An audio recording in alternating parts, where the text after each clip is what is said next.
It was a crisp autumn morning in New York City, November 13, 2025, the kind where the leaves crunched underfoot like forgotten dreams, and the air carried a whisper of impending storm.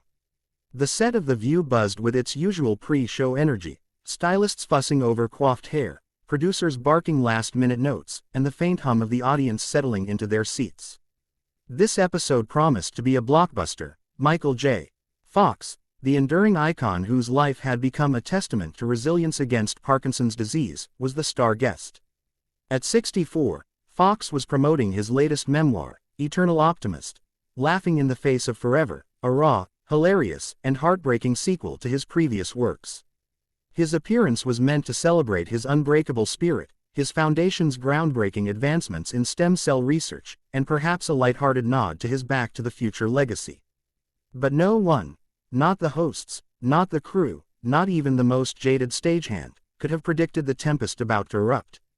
The hot seat was occupied by the formidable panel: Whoopi Goldberg, ever the wise anchor with her booming laugh and no-nonsense gaze; Sunny Hostin, sharp-tongued and socially attuned; Sarah Haynes, the relatable everymom with a knack for diffusing tension; Alyssa Farah Griffin, the conservative firebrand adding spice to the liberal stew; and, of course, Joy Behar, the 83-year-old queen of quips, whose sharp wit had sliced through decades of celebrity egos.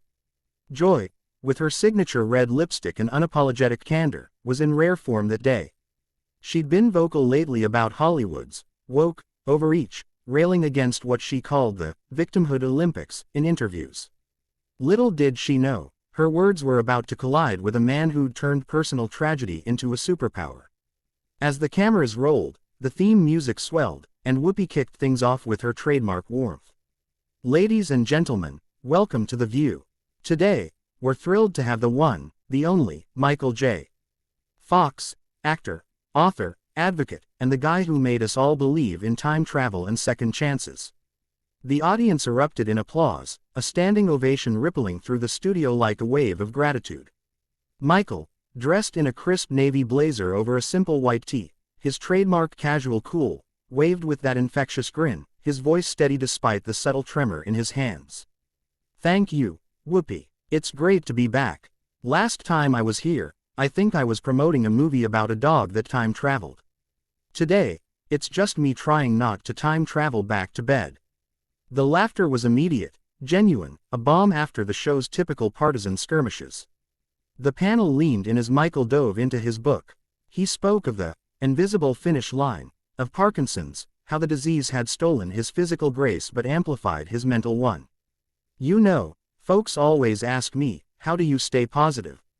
"Easy. I wake up every day and say, today, I'm going to outrun this thing, or at least trip it up." Sunny nodded vigorously, sharing a quick anecdote about her own family's health battles, while Sarah gushed over his foundation's work. "Michael, your Michael J. Fox Foundation has raised over $2 billion for research. That's not just hope, that's revolutionizing lives." Alyssa chimed in with praise for his bipartisan approach to advocacy, noting how he'd lobbied both sides of the aisle without a hint of politics. The segment flowed like aged whiskey, smooth, warming, uplifting. But then, as Whoopi transitioned to audience questions, Joy Behar shifted in her seat. Her eyes, sharp as daggers behind her oversized glasses, fixed on Michael. She'd been quiet so far, which for Joy was like a lion napping in the savannah, serene, but primed for a roar. The question came from a viewer in the third row, a middle-aged woman clutching a worn copy of Lucky Man. "Mr. Fox, how do you handle the public's pity? It must be tough being seen as brave all the time." Michael chuckled, rubbing his chin thoughtfully. "Pity? Nah, I don't take it. I turn it into fuel. People say, oh, poor Michael, and I say, poor. I'm the guy who danced with sharks in Teen Wolf and outsmarted fate in Family Ties. Pity's for quitters." The crowd ate it up, but Joy wasn't buying the levity. She leaned forward, microphone in hand, her Brooklyn accent thickening with intent. "Michael, honey, with all due respect, and I mean that, because I adore you, isn't that just a bit of the Hollywood gloss? Look, Parkinson's is brutal, no question. But let's be real. Society's so obsessed with these inspirational stories that we forget the rage. The unfairness. You A white guy from Canada who made it big in the 80s, you get the hero edit. What about the folks who don't? The minorities fighting the same battles without the book deals and the standing ovations. It's like we're turning suffering into a privilege contest. The studio fell into a hush, the kind that sucks the oxygen from the room. Whoopi's eyebrows shot up, a silent signal of, whoa, Joy. Sunny shifted uncomfortably, her legal mind already dissecting the optics. Sarah's smile faltered, and Alyssa crossed her arms, sensing a powder keg. Michael paused, his eyes narrowing not in anger, but in that piercing clarity he'd honed over decades of scripted lines and unscripted life. He set his water glass down with deliberate calm, the clink echoing like a gavel. Joy, he began, his voice low but steady, laced with the gravel of experience, I appreciate the candor. Always have. But let's unpack that, shall we? Because if there's one thing Parkinson's taught me, it's that pain doesn't discriminate by zip code or skin color. It just shows up, uninvited, and dares you to dance. Joy, undeterred, pressed on. Her style was always to poke the bear, to stir the pot until the broth boiled over. I'm not saying your story isn't valid, Michael. God knows it is. But in this era of performative allyship, it feels like white suffering gets the megaphone. Remember when I called out that comedian for his trans jokes? The backlash was insane because suddenly it was cancel culture instead of accountability. Your foundation, amazing. But does it spotlight the black and brown faces in the research labs, or is it all Michael's miracle? The audience murmured, a mix of gasps and uneasy chuckles. Producers in the control booth exchanged frantic glances. This was gold for ratings, but dynamite for diplomacy. Whoopi tried to interject. Joy, let's keep it focused on Michael's journey, but Michael raised a hand, gentle yet commanding, silencing the room like Marty McAfee hitting the brakes on the DeLorean. No, Whoopi, it's okay. Joy's asking the hard questions, and hard questions deserve straight answers. Look, I've been in this fight since '92, when the diagnosis hit like a freight train. Back then, Parkinson's was the elephant in the room no one wanted to fund. I could have hidden in Malibu, sipping smoothies and signing autographs. Instead, I went public.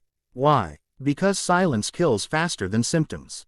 He leaned forward now, his tremor more pronounced under the adrenaline, but his words sharper than ever. And yeah, I'm a white guy from Edmonton. Guilty. But privilege. Try telling that to the nights I couldn't button my shirt, or the mornings I woke up wondering if today was the day I couldn't walk my kids to school. Or the funding battles where Big Pharma laughed us out of rooms because curing Parkinson's won't make as much as statins.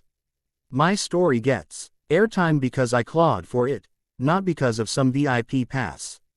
And my foundation, we've funded over 3,000 scientists worldwide, from Tokyo to Toronto, Harlem to Hyderabad.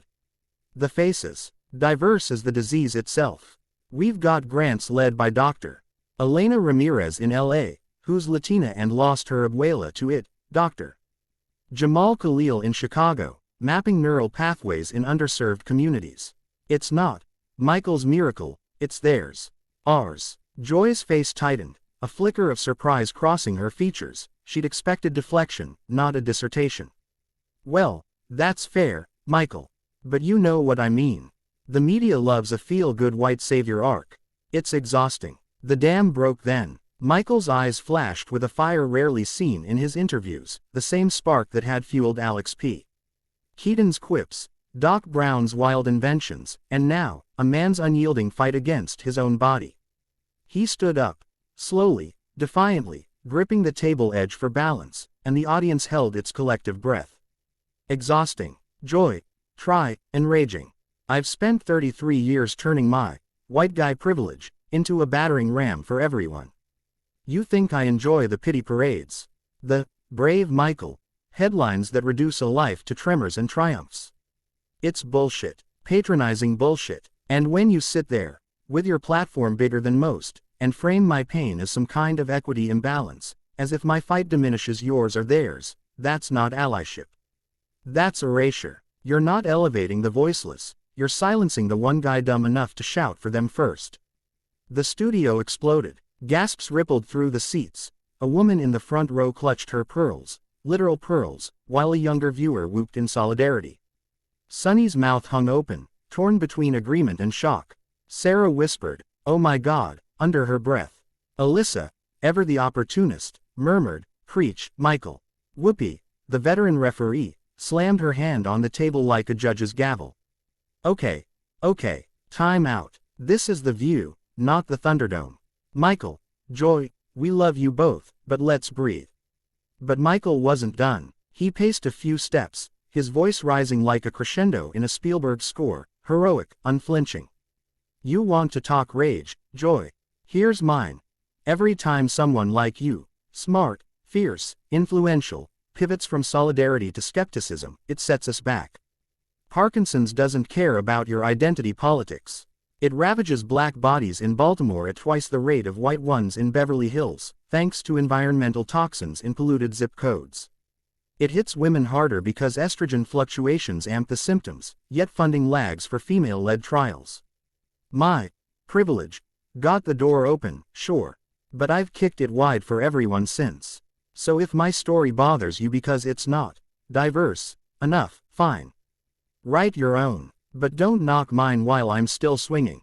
Joy, for once, was speechless, a rare sight, like Halley's Comet streaking across a Brooklyn sky. Her cheeks flushed, not with anger, but something deeper, recognition. Michael, I didn't mean to diminish you. You're right, it's the system that's broken, not the stories.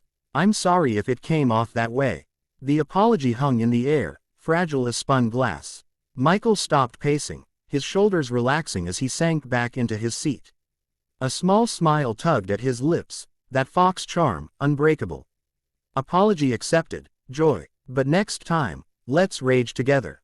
Against the disease, not at each other. Deal, she replied, reaching across the table to clasp his hand.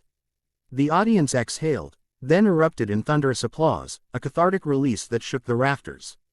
Whoopi wiped a tear, quipping, "Well, that's why we do this show, to keep it real, even when it hurts."